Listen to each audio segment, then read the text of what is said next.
예수님의 부활이 진짜인지 의심이 되는 친구들에게 추천해주고 싶은 책이 하나 있습니다. 전도사님이 2년 전에 부활 주일에 소개를 한 적이 있는데 3학년 친구들은 기억이 날지 모르겠지만 한번 넘겨주시면 예수는 역사다라는 책이 있습니다. 2년 전에 소개했던 책인데 영화로도 이제 나왔던 책이에요. 이 책을 쓴 리 스트로벨이라는 사람은 원래 예수님의 부활을 믿지 않았던 무신론자였고 예수님의 부활이 거짓이라는 것을 밝히려고 했던 사람이었습니다. 그런데 직접 오랫동안 조사하고 따져본 끝에 이 리스트로벨은 오히려 예수님의 부활이 역사적 사건이라는 결론에 이르게 되었고 자신이 조사한 내용을 이렇게 책으로 만들게 되었습니다. 리스트로벨이 중요하게 여긴 부활의 증거 중에 하나가 바로 예수님의 빈 무덤입니다. 사진을 한번 넘겨주시면 예수님의 빈 무덤 같아 보이나요? 네, 감사합니다. 예수님의 시신이 안치되었던 이 빈 무덤은 누구나 들어갈 수 있는 무덤이 아니었습니다. 예수님을 십자가에 못 박아서 이제 죽게 한 대제사장과 바리새인들은 예수님의 시신이 사라지지 못하도록 경비병들을 시켜서 무덤을 아주 튼튼히 지키게 했어요. 왜냐하면 제자들이 예수님의 시신을 훔치고 가져가서 나중에 예수님이 부활했다는 거짓 소문을 퍼뜨릴까 봐 두려웠기 때문입니다. 그런데도 예수님의 돌 무덤은 비어 있었습니다. 그래서 빈 무덤은 지금까지도 예수님이 부활하셨다는 아주 결정적인 증거로 우리에게 여겨지고 있어요. 그런데 오늘 말씀 속에 있는 한 여인은 부활의 증거인 빈 무덤 앞에서 예수님의 부활을 기뻐하며 즐거워하는 게 아니라 오히려 슬퍼하면서 울고 있습니다.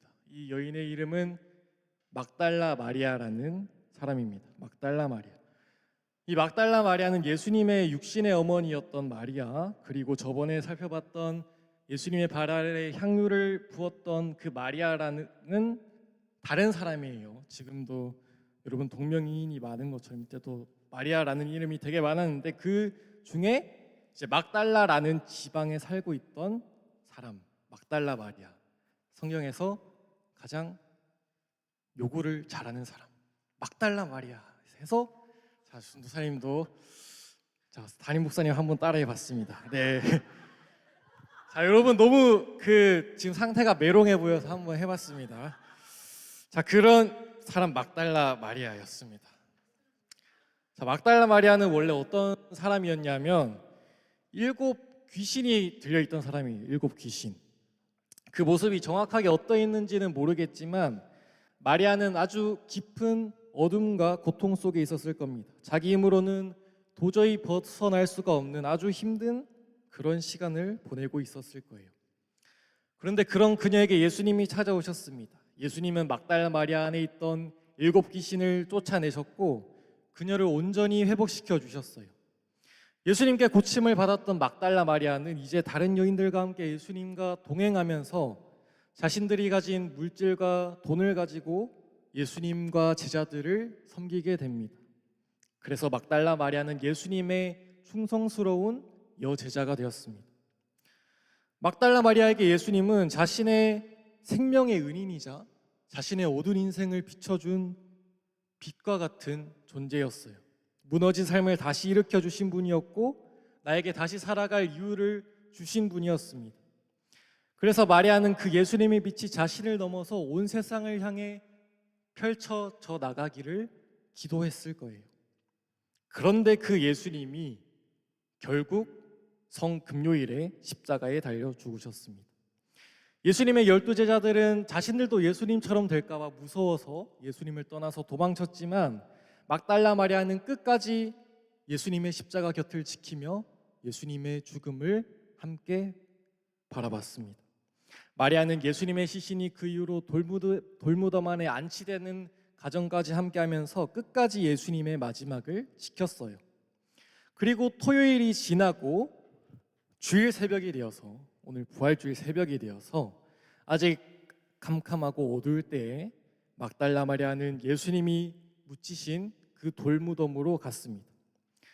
마리아는 아마 예수님의 시신에 향품을 발라서 마지막까지 예수님을 정성껏 모시려고 했던 것 같아요. 그런데 무덤에 도착해 보니 굳게 닫혀 있어야 될 그 돌문이 어떻게 돼 있었다?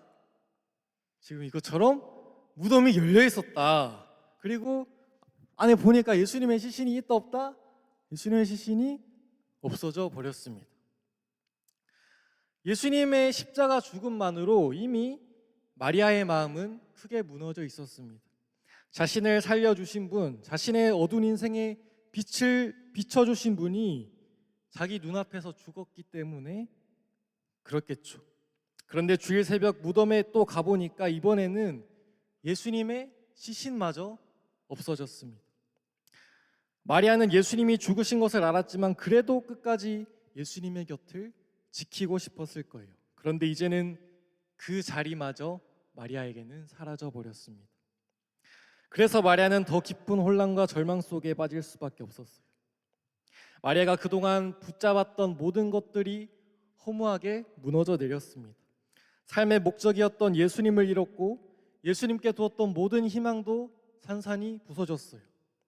귀신을 쫓아내시고 병든 자를 고쳐내시고 어둠을 몰아내셨던 그 예수님이 결국 어둠과 악의 세력 앞에 패배한 것처럼 보였습니다. 마리아의 눈에는 빛이 꺼진 것 같았습니다. 예수님을 만나기 전 자신을 눌렀던 그 어둠이 다시 밀려 들어와서 마리아의 마음을 덮치는 것 같았어요. 마리아는 예수님에게서 온 세상의 희망을 받습니다.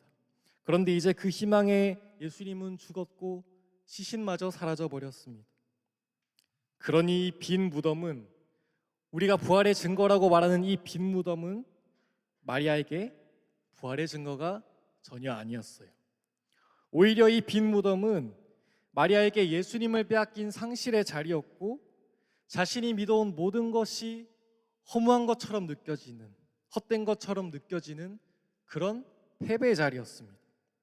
예수님은 진 것 같고 죄와 죽음이 이긴 것 같고 이제 남은 것은 눈물밖에 없어 보이는 그런 자리였습니다. 그래서 마리아는 그 빈 무덤 앞에서 무기력하게 울 수밖에 없었어요. 마리아에게 이 빈 무덤은 생명의 장소가 아니라 죽음의 장소였고 소망의 장소가 아니라 절망의 장소였습니다. 오늘은 부활주일입니다. 여러분, 부활주일에는 우리가 예수님께서 죄와 사망을 이기고 다시 살아나셨다라는 가장 기쁜 소식을 함께 나눕니다. 아까도 우리 함께 찬양했죠? 승리하였네 어린 양 맞나요? 보혈로. 갑자기 가사가 생각이 안 나는데, 예수님이 승리하셨다. 예수님이 죄와 사망의 권세를 이기고 승리하셨다. 우리는 부활하신 예수님 안에서 소망이 있다라고 함께 찬양을 했습니다. 그런데 여러분, 우리의 마음속에 매 순간, 정말 매 순간 그 고백이 우리의 마음에 나오나요? 이 부활주일 아침에 우리는 함께 예수님이 승리했습니다. 예수님이 승리했습니다. 우리는 예수님께 소망을 두고 살아가겠습니다 라고 찬양했지만 정작 우리의 삶은 그 부활의 기쁨으로 가득 차 있지만은 않습니다. 오히려 우리가 살아가는 현실은 막막하고 답답할 때가 훨씬 많죠. 지금 여러분의 표정만 봐도 기쁨보다는 아주 좌절과 슬픔이 있는 것 같은 표정인데, 우리도 막달라 마리아처럼 예수님이 계시지 않는 것 같고 나의 믿음이 헛된 것만 같고 죄와 죽음이 이기는 것처럼 보이는 빈 무덤을 마주하며 살아갑니다. 여러분, 구체적으로 한번 생각을 해보겠습니다. 교회에서는 하나님 안에서 우리는 모두 소중한 존재라고 배우죠. 세상의 기준으로 내 가치를 판단하지 말라고 배웁니다. 그런데 학교에 가고 학원에 가고 친구들과 어울리다 보면 어느새 다시 성적과 외모와 집안 형편 같은 것들이 나의 가치를 결정짓는 것처럼 여겨집니다. 하나님의 말씀이 맞는 것 같다가도 세상이 말하는 기준이 더 진짜인 것처럼 느껴질 때가 있습니다. 그럴 때 우리는 하나님의 기준이 아니라 세상의 기준을 쫓아서 살아가기도 하죠. 그게 바로 우리의 삶에서 만나는 빈 무덤입니다. 또 어떤 때는 열심히 예배를 드리고 기도도 하고 봉사도 하고 제자 훈련을 해도 나의 믿음이 흔들릴 때가 있습니다. 세상 사람들 보면 예수님 없이도 너무 잘 사는 것처럼 느껴지고 오히려 내가 믿는 이 믿음이 헛된 것이 아닌가 생각이 될 때도 있죠. 세상에서 교회를 비난하고 하나님은 없어, 신은 없어라고 말하는 것을 보면 예수님이 진짜 살아계신 게 맞는지 의심이 될 때가 있습니다. 그때 우리는 바로 빈 무덤 앞에서 서 있는 것입니다. 또 어떤 날에는 이유를 다 설명할 수 없을 만큼 내 삶이 어둡고 무겁게 느껴질 때가 있습니다. 하루하루 사는 것이 너무도 암울해 보이고 아무런 희망도 보이지 않고 모든 것이 다 끝난 것처럼 보이는 순간이 있습니다. 우울과 절망 속에서 나의 마음이 무너지고 하나님이 정말 계시다면 왜 나에게 침묵하시는지 모르는 때가 있습니다. 기도해도 달라지는 것이 없고 하나님이 나를 보고 계시는지 의심이 되는 때가 있습니다. 그런 자리도 우리 삶의 빈 무덤일 수 있습니다. 또 세상에서 일어나는 전쟁들, 각종 범죄들을 보면서 악이 세상을 지배하는 것처럼 느껴지기도 하죠. 하나님이 계시다면 왜 이런 일이 계속 일어나는지, 왜 세상은 여전히 이렇게 어둠이 가득한지 답답할 때가 있습니다. 하나님의 능력보다, 하나님의 선하심보다 죄와 죽음의 권세가 훨씬 더 커 보이는 순간이 있습니다. 바로 이런 순간순간들이 우리가 삶에서 마주하는 빈 무덤입니다. 예수님이 없는 것 같고 나의 믿음은 헛된 것 같고 예수님은 무기력해 보이고 죄와 죽음의 권세가 판치는 것 같은 그 자리가 바로 빈 무덤입니다. 예수님을 믿고 열심히 따랐지만 내 현실은 여전히 생명의 자리가 아니라 죽음의 자리처럼 느껴지고 소망의 자리가 아니라 절망의 자리처럼 느껴지는 그곳이 바로 빈 무덤입니다. 그 빈 무덤 앞에서 우리도 막달라 마리아처럼 쓰라려 하면서 답답해하면서 무기력해질 때가 있습니다. 그렇게 빈 무덤의 슬픔에 잠겨있던 마리아는 여전히 울음을 멈추지 못하고 무덤 안을 들여다보았습니다. 그런데 그곳 안에는 흰 옷을 입은 두 천사가 있었어요. 천사들이 마리아에게 말했습니다. 여자여, 왜 우느냐? 그러자 마리아가 대답했습니다. 누가 우리 예수님을 가져갔습니다. 어디에 뒀는지 모르겠습니다. 라고 대답했습니다. 그런데 갑자기 마리아의 뒤쪽에서 인기척이 느껴져서 마리아가 쓱 뒤돌아보니까 여기에 한 사람이 더 있었습니다. 그러자 마리아는 그 사람이 이 예수님의 이 돌무덤이 있는 동산을 관리하는 사람인 줄 알고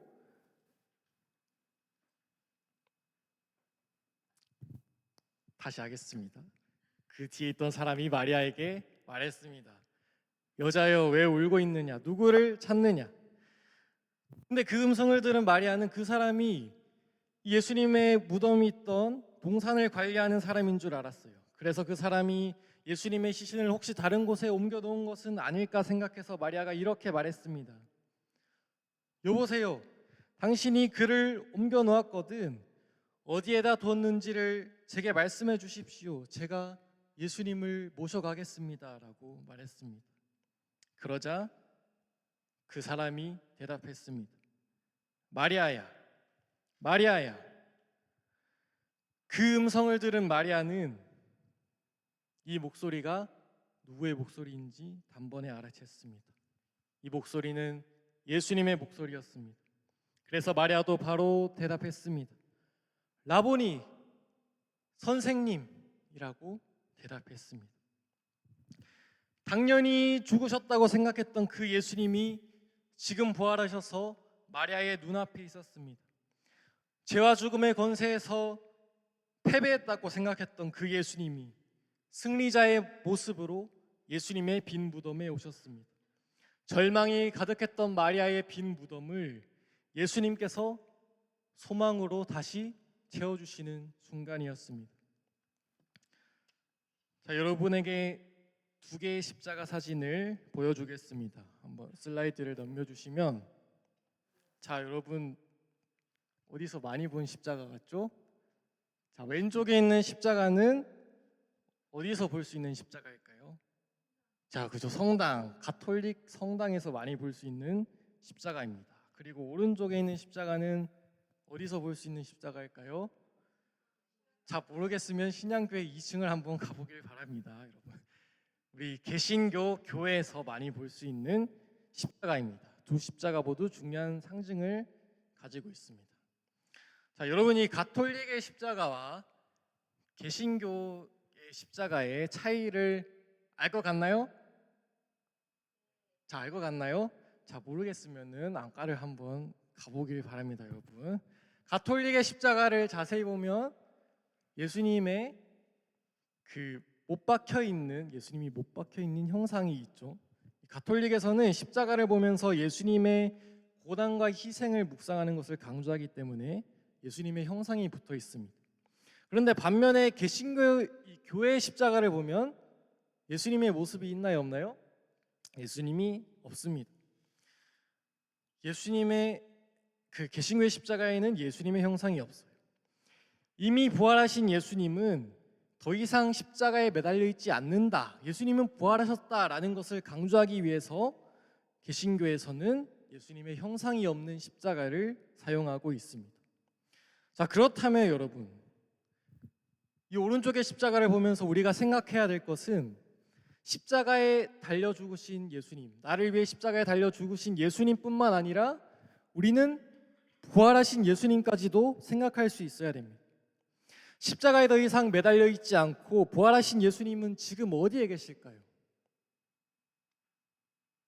그 부활하신 예수님은 막달라 마리아가 울고 있던 그 빈 무덤 속에 찾아오셨던 것처럼 오늘도 우리가 울고 있는 그 빈 무덤 속으로 찾아오시는 분이십니다.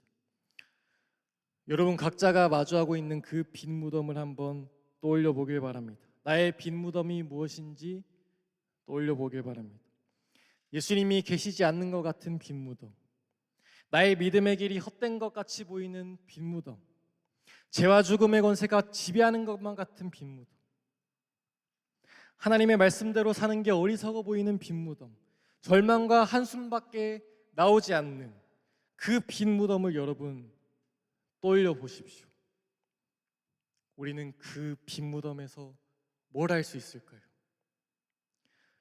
우리는 그저 마리아처럼 무기력하게 울 수밖에 없는 연약한 존재들입니다.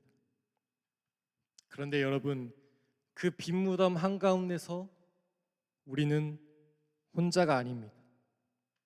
부활하신 예수님께서 그 자리에 계십니다. 다만 우리는 마리아처럼 내 믿음의 눈이 가려져서 또 내 마음에 내가 마주하고 있는 그 빈 무덤이 너무도 커 보여서 내가 예수님을 보지 못할 때가 있는 겁니다. 예수님은 우리의 빈 무덤 가운데 분명히 계십니다. 그리고 우리에게 이렇게 말씀하십니다. 왜 울고 있느냐? 누구를 찾고 있느냐? 나는 너의 바로 옆에 있다. 내가 너를 누구보다 잘한다. 너가 좌절하고 있는 빈 무덤의 한가운데 내가 있다라고 말씀하십니다. 우리가 믿는 예수님은 어떤 분이신가요, 여러분? 우리가 믿는 부활하신 예수님, 지금 하나님의 우편에 앉으셔서 온 세상을 다스리시고 통치하시는 분이십니다. 예수님은 온 세상을 지배하던 죄와 죽음의 권세를 이기신 왕이십니다.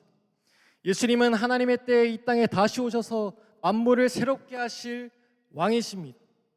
그런데 놀라운 사실은 이렇게 크고 위대하신 예수님께서 지금 내가 마주한 빈 무덤 같은 그 현실을 외면하지 않으신다는 겁니다.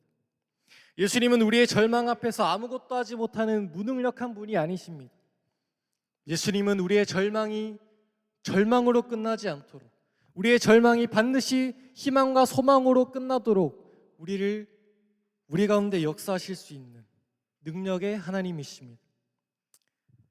그런데 여러분, 그렇다고 해서 우리의 빈 무덤은 당장 해결되지 않습니다. 그리고 아마 우리는 앞으로도 수없이 많은 빈 무덤을 마주하게 될 겁니다. 그러나 여러분, 걱정하지 말고 두려워하지 마십시오. 부활하신 예수님께서 우리와 함께하는 한 그 우리가 마주한 빈 무덤은 절대로 절망으로 끝나지 않을 것입니다. 부활하신 예수님께서 여러분과 함께하는 한 여러분의 절망은 결코 절망으로 끝나지 않을 것입니다. 우리의 산 소망 되시는 예수님께서 우리의 모든 절망을 하나님의 때 하나님의 방법으로 희망과 소망으로 바꾸실 것입니다.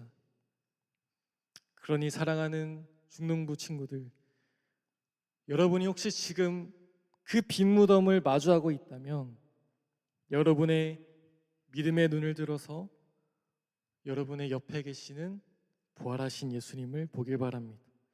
빈 무덤에서 여러분의 이름을 불러주고 계시는 예수님을 만나길 바랍니다.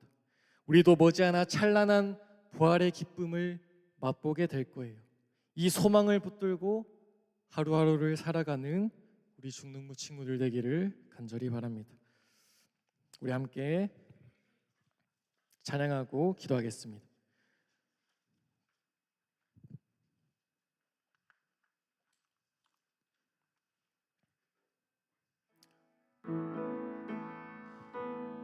우리 부활하신 예수님을 생각하면서 또 우리의 빈 무덤과 같은 현실을 능력으로 바꾸실, 우리의 절망을 소망과 희망으로 바꾸실 예수님을 바라보며 함께 찬양하겠습니다.